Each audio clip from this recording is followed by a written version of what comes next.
Every time I pull my hair out, was only out of fear that you'll find me ugly and one day you'll disappear. 'Cause what's the point of crying? It was never even enough.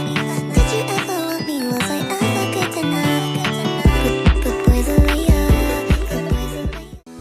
Pada video kali ini, saya akan menjelaskan tentang perkembangan embrio pada manusia. Proses pertama disebut dengan proses fertilitasi, atau bisa juga disebut dengan proses pembuahan. Sebelum proses pembuahan berlangsung, terjadinya proses yang bernama ovulasi. Ovulasi yaitu keluarnya sel telur dari ovarium yang ditangkap oleh fimbriae untuk menuju ke tuba falopi.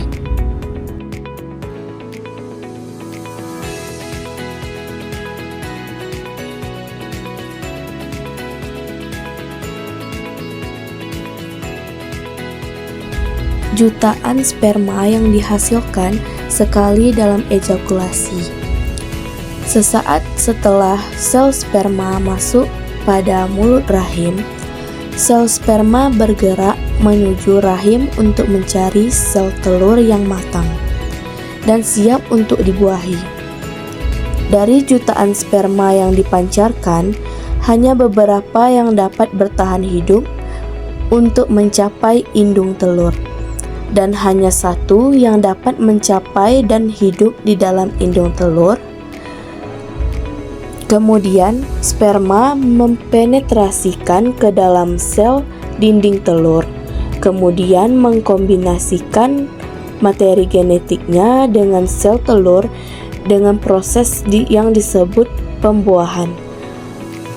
Selanjutnya, zigot akan mengalami pembelahan menjadi 2 sel, 4 sel, 8 sel, 16 sel, dan seterusnya hingga membentuk morula.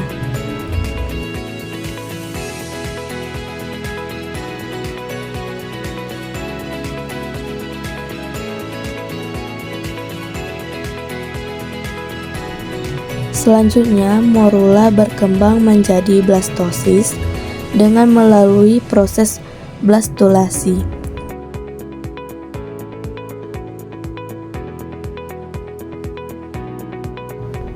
Di rahim, zigot akan menempel di dalam dinding rahim, dan disinilah zigot akan berkembang menjadi embrio. Organogenesis awal terjadi pada fase neurulasi, diawali dengan pembentukan lempeng neural pada akhir gastrulasi.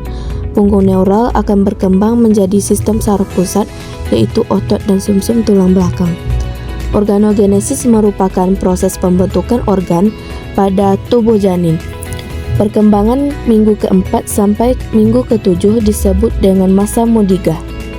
Masa terbentuknya jaringan dan sistem organ dari masing-masing lapisan mudigah. Lapisan mudigah oktoderm membentuk sistem saraf pusat, sistem saraf tepi, epitel, sensorik telinga, hidung, mata, kulit, rambut, kuku, kelenjar, dan keringat, serta imel gigi. Pada lapisan mudigah mesoderm membentuk jaringan otot, jaringan tulang rawan, sistem pembuluh, sistem kemih, dan limpa.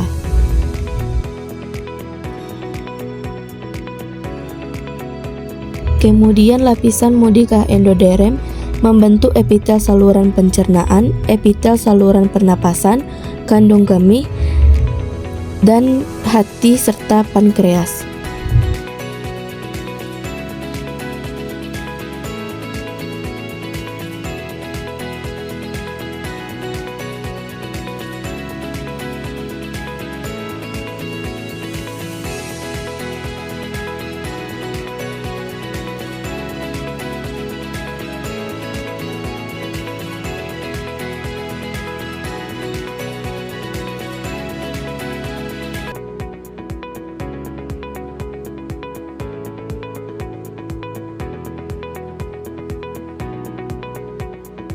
Itulah video penjelasan dari saya.